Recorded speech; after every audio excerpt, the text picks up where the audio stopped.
This thing's hard to get neutral in sometimes.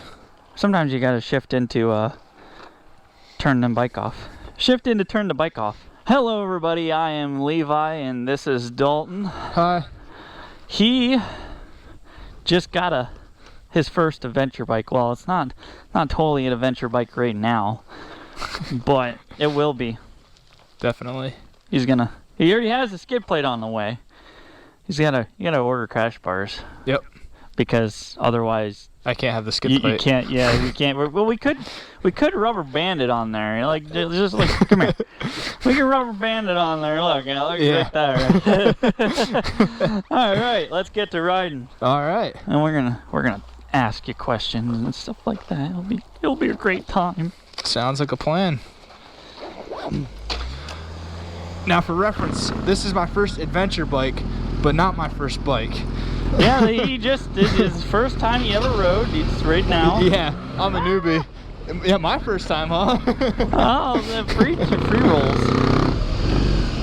He was thinking about getting a bike for quite a while, a bigger bike, and he hit me up and said that as soon as he said something to me about wanting a bike, I started sending him a bunch of pictures of bikes and stuff like that. He's a terrible influence. I try.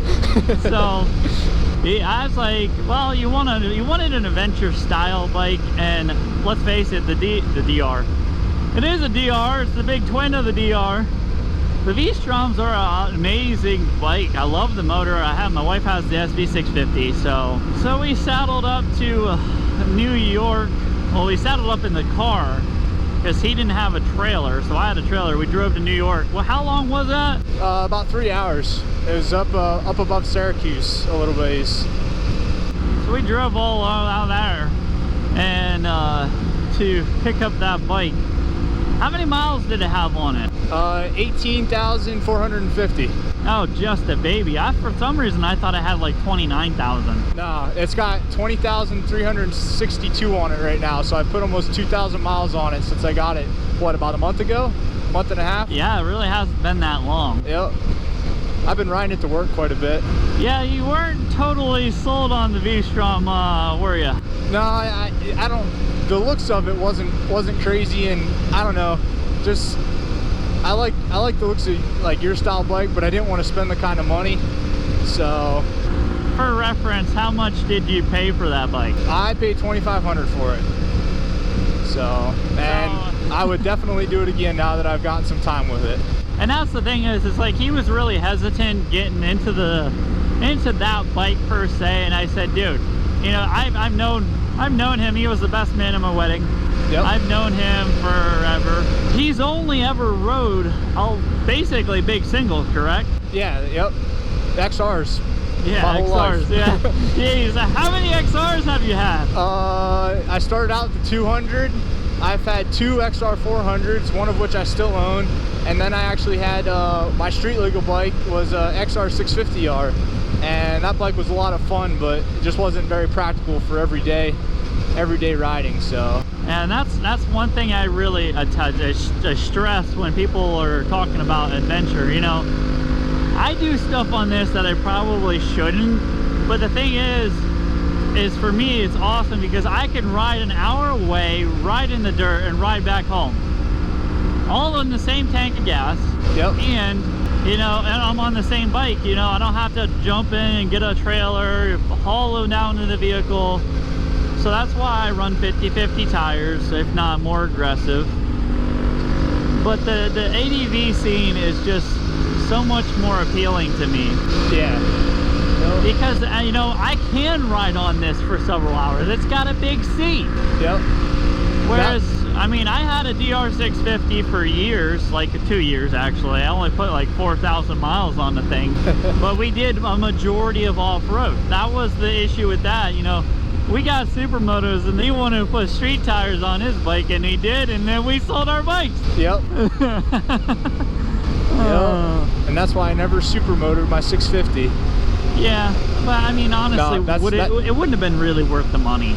Oh, I think it would have been a blast, honestly. It would have been fun, but not practical for, you know. Yep. you don't live in a town. When you don't live in a town, supermotors are kind of pointless. Yep. So.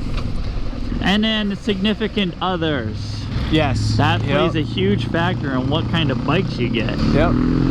I got this bike because, you know, my wife liked riding on the back of the DR, but I did not like riding on the DR because I was sitting on the tank, and that's not a very pleasant experience. Yeah. Yep. But no, I've rode with my girlfriend there a couple times already, and she enjoys it. I enjoy it. So it's definitely a lot more comfortable than my XR650R was.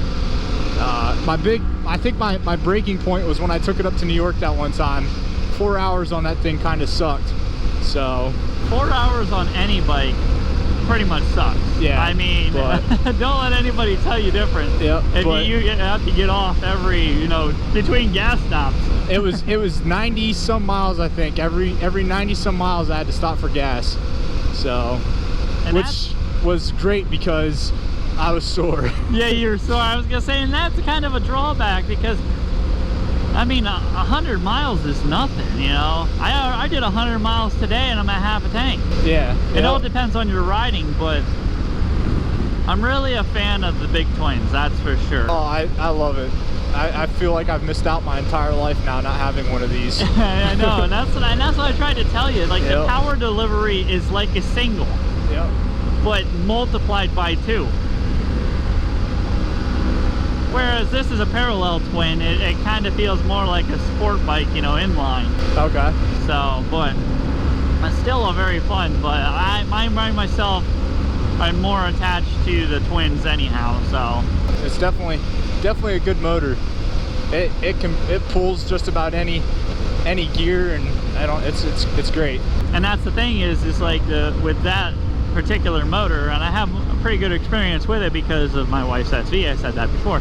Yeah. But and that's what I was trying to say. I'd say, dude, once you get on that and feel the power delivery, it pulls no matter what RPM, what gear. It feels like a tractor. Oh yeah. Yep. Super smooth too. It's awesome. He jumped up there on that bike in New York, and when he came back, he just had that look. He's wheeling dealing with the guy who would not budge on his price. Nope, he was very firm, which I don't really blame him, honestly, but... yeah, I mean, it's not a bad deal at all. So, I mean, it's not like, everybody won in that deal, I believe. I mean, you would have won more if you would have got it for a little less. Oh yeah, yep. But, you know, you win some, you lose some. I wouldn't count it as a lose, so... Nah, definitely not. Because didn't you look at a different bike before that one? This is actually the first bike I went and looked at. However, I was watching them for, about a week and a half or 2 weeks on Craigslist.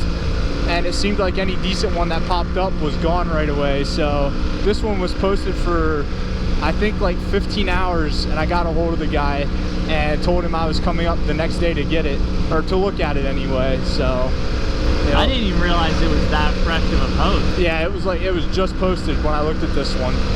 So, but there was another one that had like what, 2,000 miles on it? Yeah, I think it was an 07 or an 09. It was 1 year older or newer than this one. This is an 08.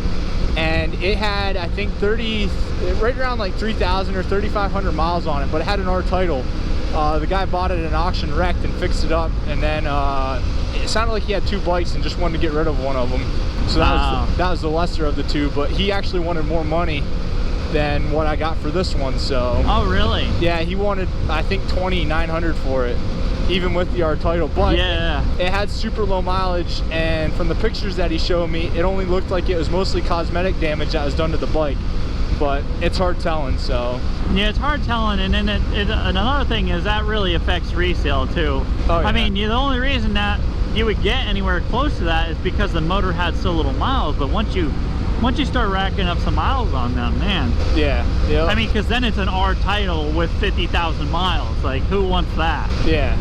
Whereas I've seen the V-Stroms with close to 100,000 miles, you know, 70 to 80,000 miles, and people still want like $2 grand for them. Yep. Well, which isn't a bad deal. No, what else are you gonna buy in this class of bike for that kind of money, though? Like, as a pretty much a do-it-all touring. It's a more of the touring side of adventure, but still you can handle some nice dirt roads. Oh yeah. But really you can't. I mean, if you want to start getting into heavy adventure, you're talking Africa Twin or bigger, and even the F800, which is what I'm riding, you know, you ain't touching anything for under $8,000, you know. Yep. That's half decent. I mean, you could get, they have some, I've seen them up for like $5,000, but still that's double the price of what you paid for that. Yeah. Yep. So I mean, it's a perfect entry level if you know, you're getting into the sport. It's your first adventure bike. You know, you're gonna see if you like it or not. Yep. And if you like it and you want to, then you can get a more expensive bike, but you're not out all that money. You didn't go out and buy 10 grand worth of bike and be like, shoot. Yep. No, I agree. It's definitely been a great beginner bike, and I think, I don't know, I'm saying this now because I haven't really rode any other bike in this class, but I think it'll suit me well for hopefully a couple of years at least, until I feel like getting into something bigger. So well, that's good. I think that's all we have time for today, but thank you so much for doing the video with me. Yeah, no problem. It's been a great time. I definitely enjoy it. So we're gonna do more of this, guys. Don't forget to, that guy's interrupting our video. Someone better be dying. Don't say that. No. That's terrible. That's terrible. But anyhow, don't forget to like the video and share it. Follow Smightification on, oh man, my throat. Follow Smightification on what am I following on? Follow Smightification on Facebook. Thank you so much for watching. Have a nice day and God bless. Now we just hope that all recorded. Yeah. Yep. I mean, my light's still blinking, so there's a road up here. Yep, mine is too. So. All right. Yep. And that was probably a good 15-minute video. Easy. Was it? Oh, probably. I don't even remember when we started. Oh, I can do this. I can't because my GoPro. Oh, yeah, there we go. Yeah, we've been riding for 20 minutes. Okay. Good deal. Yeah.